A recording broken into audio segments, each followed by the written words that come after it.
Welcome to This Just In, the show bringing you the latest advancements in healthcare, strategy, innovation, and public policy. And now, for the fastest voice in healthcare, here's your host, Justin Barnes.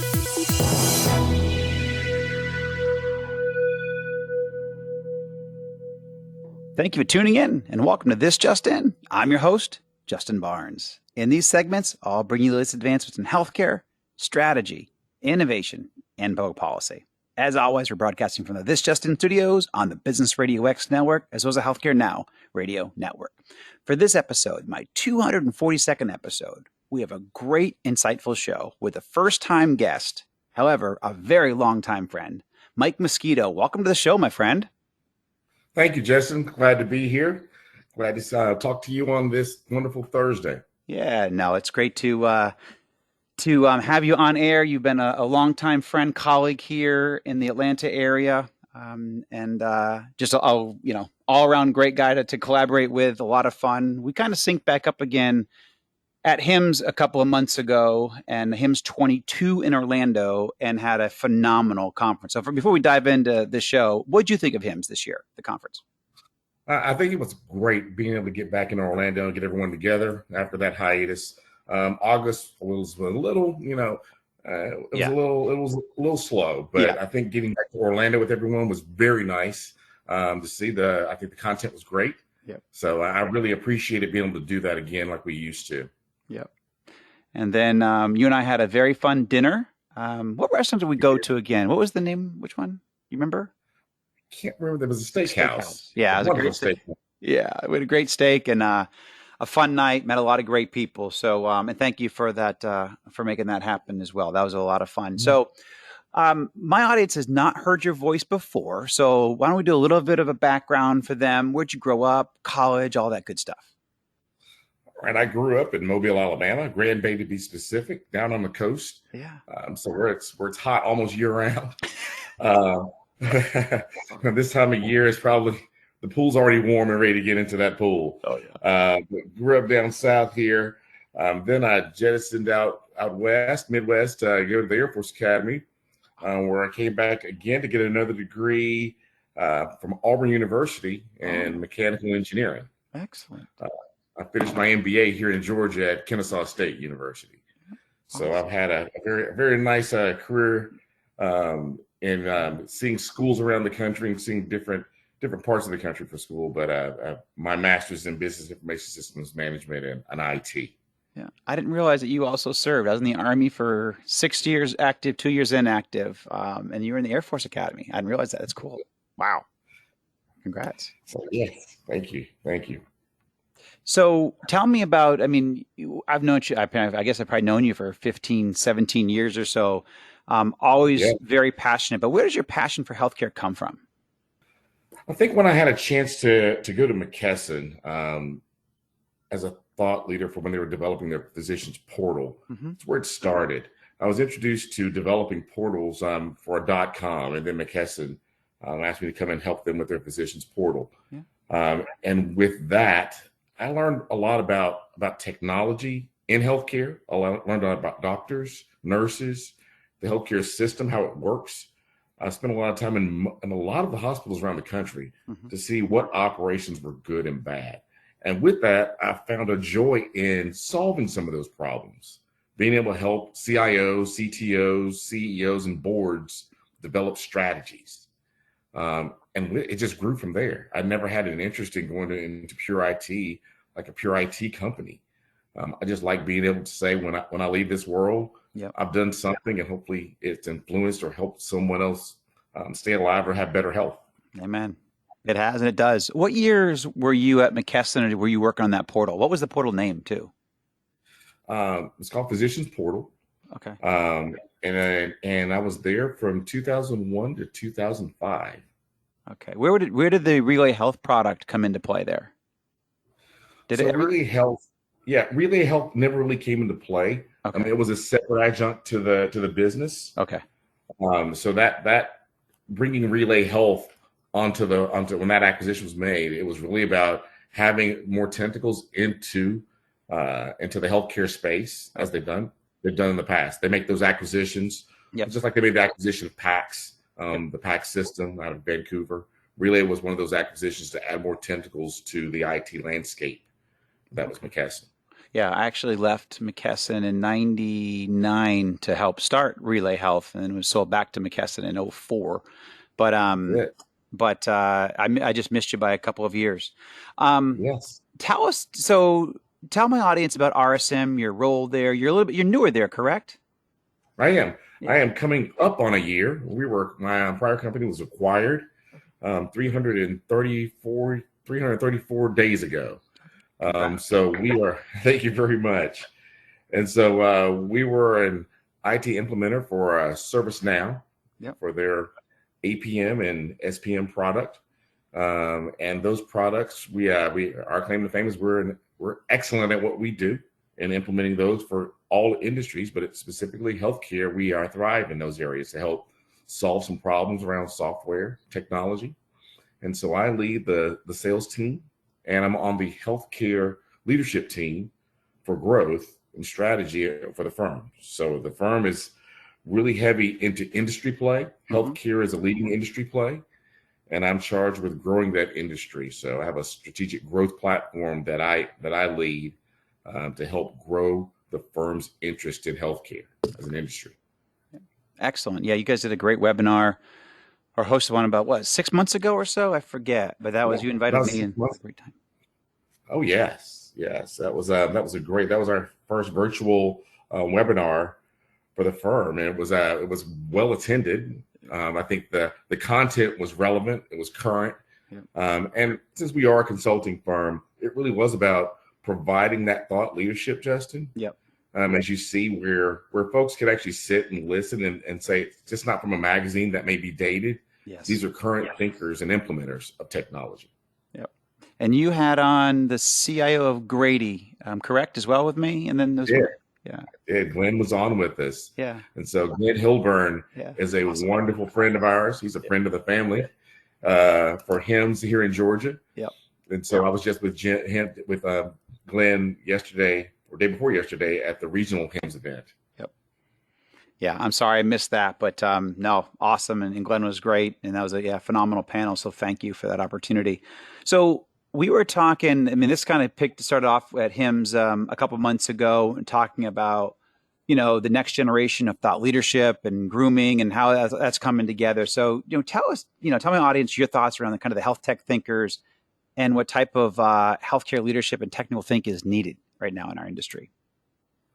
I think we need those thinkers that are able to see outside the current realm of we've been doing that. This is the way we do it. This is the way we've always done it. Right. Because, Justin, as you've been in this world a long time, while technology and healthcare evolves slow over in this space, it has to now speed up for innovation to solve those problems that are now telehealth, remote.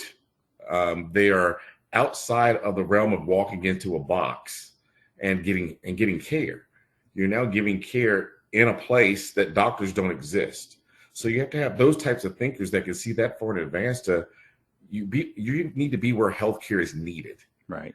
And those thinkers are going to help put people in those places. Doesn't matter where they are in the globe. You now can have surgery from a doctor from the Da Vinci machine. Right. He is on the other side of the globe and providing surgical needs through a machine, through a computer that now he can operate on a patient and still provide that care. And so those thinkers need to come from whether it's the IT side of the world or from an innovation think tank that can sit in a room with like-minded individuals and provide thought leadership and influence the industry at the C-suite and the board level. Yeah, I cannot agree more. And you bring up a point. I created a think tank, health innovation think tank back in 2017. And we had 6 sessions before COVID hit and obviously put it on pause because for the most part, we were doing it all together. The last one in 2019 I did is November 2019. I think we had 40 people in the room and then another 40 people virtually from all over the world. And it worked out really well. because it was very well attended. We got to collaborate, to your point of thinking together, moving the industry forward together, sharing ideas, best practices, actionable intelligence. And then I kind of put it on the back burner because of COVID, and I had a very fast growing company at the time and still do. But I need to crank that back up again. Because that was such a great opportunity for that collaboration, and we just learned so much from it. So, and I'd love to have you participate as well, just from your background. So you bring up some really good points there, Mike. Thank you very much there, Justin. I think I appreciate that, and would definitely be honored to be able to sit around a room and actually think of what the next generation of influencers in healthcare would look like and where they need to come from and whether they need to be developing. I think that's needed, and they do it in other industries. And so for you, I think that's great that you're putting those minds together in one room. And that's where CIOs, again, by the time a CIO reads about technology in a book, it's already landed. That's so true. Yeah. Some author they've read about it, they're massaging it. Yeah. And so, thought leadership up front is needed in today's healthcare. And that CIO suite, that group of thinkers that get together, they need fresh new ideas to bounce off of. Will this work? Can this work? But those technology companies need to have healthcare think tanks themselves and be invited to the table to participate.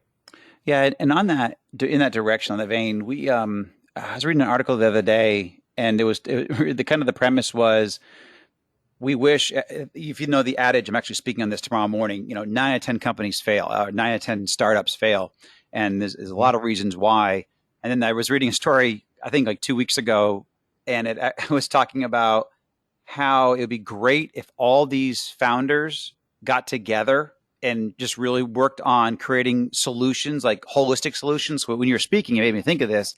My success has really come from, I don't create a product, I create a solution, a full platform for somebody. Because if you're just worried about a little widget, you're not going to solve the true problems, because a widget can't fix healthcare. And you kind of hit this on your talk a moment ago. You got to really come in with their solution. You got to solve their problems at a big scale. And you can't go to a CIO and go, oh, I can fix this little piece for you. They're like, well, that's great, but I've got 19 other products behind you, and I got to integrate all 20. So I care about the full platform, not your little widget. You solve this little problem. And so many people solve this little problem when if they could all get in a room and go, hey, you know what? We're all going to, evolve care delivery or care strategy this way. And everything's integrated into on a one single platform, single block of code, integrates into the other pieces, but you can't create this Frankenstein, which so many people think, oh, I got this great idea. So, I know you subscribe to that same concept, correct? I sure do. I subscribe to the platform mentality. You can plug more into a platform. You got it. So, you talked about, out of the box technology that'll change the landscape of healthcare post COVID. So what are some examples? I know you've spoken on this, and this is one of your key points. So, talk about that a little bit. Well, out of the box technologies that affect, again, we just talked about the widget that are our platform. I think those technologies that help the C-suite board, the CIO, CTO understand where their investments are today, being what applications do I have? Do I need to have them? What are they doing for me? And then if I've acquired another facility, because acquisitions are always going on, they're happening here in Georgia, as you know, Justin. We have a large acquisition going on with one of our big entities. Yep. And those types of acquisitions bring in more technical debt. So you need technologies and platforms that are out of the box, that look at people, systems, processes, and technology, how they intersect, and then pull the technical debt out of an organization. So as healthcare moves outside of the four walls of the hospital, how do you assess what's there? And so application portfolio management, yes, things like that help you understand, what do I own? What am I paying for? With IT still getting 3% of the overall budget, right? What do I own and should I be investing in? That leads to strategy instead of just buying something to solve a problem, an individual problem. That's perfect, because we didn't even have that. We didn't even have that choreographed. I didn't realize you're going. That's great. Our thoughts are so integrated. That's why we're such good friends. That's awesome. Yeah, I think we certainly subscribe to the same strategy there. in that direction, and kind of everybody's saying we're post-COVID. We got actually an uptick in COVID. So we're actually, we are quote unquote post-COVID. I think we're learning to deal with COVID, much better than we ever have. But a lot. I was in a conference last week, and again, post-COVID type of strategies and discussions. But again, we have an uptick right now, and surge in COVID coming, and if you don't know it. But let's talk about workplace management. This has actually been a topic on several of my radio shows in the past 3 to 6 months. Managing and navigating the Great Resignation changed how we work, where we work. What are some of your thoughts there and best practices? I had a conversation at the August Hymns with CIO here in town, and he shocked me because I said, "How are things going?" Mm-hmm. And he says, "Yes, it was going great." He goes, "We became a profit center for a second for the facility." I said, "How so?" He goes, "We sent all of IT home and gave our space back to the hospital." I'm like, what do you mean? He said, "We sent IT home. Yeah, they didn't need to be there. If IT is aligned correctly, they can see everything they need to see from the comforts of their home." Sure, so true. Except for installing, servers, which a lot of things go into the cloud now. Yes, yeah. Or clinical systems that are managed by, those are managed by, any of your vendors. Yep. So it really is about understanding where people work, how have they worked during this past 2 years? Did it work? And then what didn't work? How do you make that the new baseline and not take something away that was working? And making sure you can retain those employees that have enjoyed the comforts of being in a home office, because this Great Resignation is real for people that just want to change. They may not, but I think some people aren't even unhappy with their jobs. They just want to do something different. Correct. Yep. Right? I did this job in my pajamas at home for 2 years. Man, I think it's time for a change. This is the same thing day in and day out. And so when hearing him say, we sent IT home and gave back our space so that it could generate revenue for the hospital, that was huge. Yeah. We did a swap. Yep. A revenue opportunity. Yeah. And my previous guest, the last show, Dr. Doug Ferrago, talked about how, very simply, you got to keep, first of all, he worries about physicians and he's about physician leadership and the Great Resignation among physicians across this country. And he, a very simple best practice that he offers to, his customers and his facilities that he works with and strategizes with is ask a single question, make it confidential, answers confidential, blinded, but ask your employees, certainly your physicians, would you recommend our organization as a place to work to your friends and peers? And if, and again, it has to be blinded, it has to truly be confidential. There can't be any recourse for somebody's answer. But if you get back only 60% of your physicians or providers say, yes, I'd recommend this place to work to my friends and peers and industry colleagues, then you got a problem. But if you're up to 80, 90% or higher, that's terrific. So it's one simple question that every CEO can ask, but again, they don't. They also, I believe they're afraid of the answer. But all of us can do that. That's not just for physicians. All of us should be asking and staying very much in tune with our organization and not taking our employees for granted. There's a lot of human capital there. There's, people make up companies, not products, not processes, not procedures. It's people. So we've got to make sure that we stay, and I know you subscribe to this as well, but, we got to stay on top of our talent and in front of it and ensure they're taken care of. So. Oh, absolutely. We got to stay on top of the talent and ensuring that they are happy day in and day out. That was hard during, the past 2 years. Yeah. But even looking at, where we invest in this talent for the future, how are you investing? For our firm, I am part of the recruiting team for consulting. Mm-hmm. And so I've gone over to one of the universities not too far from here where I'm already paying money for a young lady to get her degree. Yep. And I've worked with the MSIS department chair, and now we are supporting the MSIS department for technology. Mm-hmm. That's and cool. Undergraduate and graduate students, right? Yeah. I want to groom folks, and it doesn't matter if they're coming to our firm or if they're going into technology and healthcare. We need them. I want to groom. Yeah, we need them. So, and for those that may join us late today, my special guest today is longtime friend Mike Mosquito. So I got a couple minutes, Mike, probably about 5 minutes here. I'd love to do not rapid fire, but I would like to pull out the crystal ball. It's always my favorite session or section of the show. I never get a chance to. I rarely get to this. So we've covered some cool topics, but anything different. So what major themes or trends do you see? We're still early in 2022. So, what do you see as major themes or trends in healthcare or digital health this year? For what I'm touching today, I think cyber is huge. Application portfolio management's huge. Yeah. Machine and automation, machine language and automation, they're coming online in healthcare. I just finished a session 2 days ago at the regional HIM show around blockchain and its effect and where will it have a place in healthcare. It's already being tested. We've seen Change Health come out with its transaction system. And so it's one of those where I think that the new technologies that were buzzwords at the beginning of COVID, right, especially, blockchain and the things like that, we're like, oh, what is blockchain? What is a blockchain? How will that apply to healthcare? Can that apply in healthcare? They will touch at some point. So I think that is one of those things that's going to come about. How do we protect better? And when you say blockchain, you're still talking about security. Right. So security is paramount. One of the physicians on the panel that I had on my panel, he talked about a breach that cost them $4 million. Wow.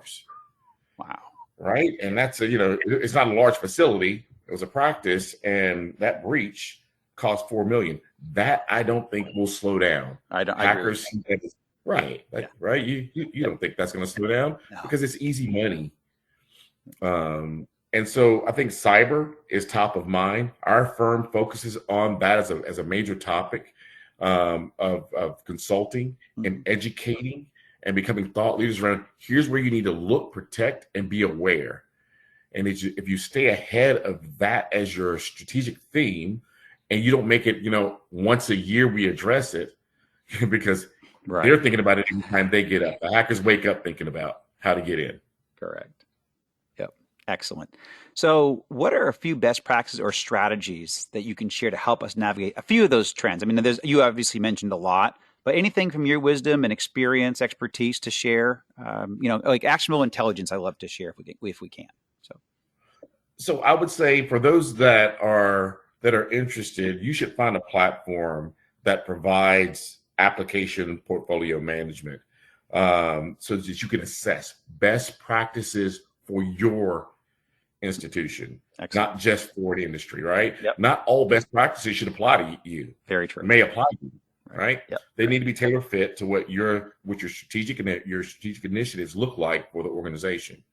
Working with your board and ensuring that they understand your themes, whether they're IT or people related. So I subscribe to that platform theory of can a platform provide, whether it's HR, IT, can it provide, service desk management so that people can be managed remotely anywhere, anytime for what they need? And then from there, does that platform sustain growth and strategy from the back office to the patient themselves? Where are they touched? And how can you touch them to understand the organization and their capabilities even better? It's awesome. Excellent.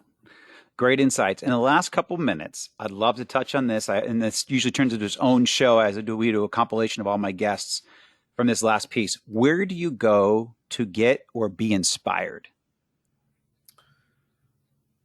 I go to my little girl. That's cool. Yeah. Because I watched this kid. She is one of my areas that I will sit and watch online. And if I ask her to find something, she can probably find it faster than most of my friends my age. Yeah. I watch her sit on any number of her games where they have to think through these games, and I'm watching her process, and I'm thinking we need to go back to that basic thinking that these kids today are thinking much faster. Yes, they're using technology faster. Yep. And I watch her thrive in that world where we're trying to, we're not putting out engineers as fast as we used to. Yep. And so I watch the youth of this world that are in these virtual worlds. They're thriving. She wants more. She needs more faster. So I watch. That's why I like mentoring young minds and watching where they grow. I go back to universities now and get thought leadership. I just finished a poster contest for the graduate school over at Auburn, where it was all around analytics and the analytics behind solving problems. And these young minds, as I'm sitting there and watching, these kids, when I received my degree, it was nothing that advanced. Right. These kids are years ahead, right? Yes. So engaging young minds is where I see now. These kids are thinkers. The ones that are going to be on the map, they are pure thinkers. They're hungry, and we need to feed that hunger. Yeah, you bring up a great point, Mike. And I actually have to give a TED Talk tomorrow morning. And one of my components, I have to talk about inspiration and imagination at 8 a.m. That's what's going to be crazy for an 8 a.m. talk. But I do talk about how our opportunity, because we are building companies faster, we're scaling faster than ever before. So to your point, people think faster, they scale faster, our technology works better, and we can build a company faster than ever before. So, I mean, I might start Relay Health back in 1998, 1999, and it is a long slog. Now you can crank up companies in a matter of weeks with employees and tons of stuff. It's just the overhead's totally different, scale is completely different, much faster, leaner, meaner. And the people are too. So it's very cool. Well, we are at time, Mike. What a phenomenal show. You're a great guest. It's great to have you on air. And I truly appreciate you taking the time out of your schedule to join us. And thank you to everybody for joining us. Please tune in weekdays at 2:30 p.m. Eastern, 11:30 a.m. Pacific. As always, you can track me on Twitter at HAT Advisor and use the hashtag ThisJustinRadio so I can respond to your comments from the show. If you missed any of this episode or want to hear more, all my shows are posted on Apple iTunes, SoundCloud, iHeartRadio, and TuneIn. You also can check out some of the updates we put on justinbarnes.com. Thanks, everyone. Stay safe. And thanks again, Mike, my friend. Take care.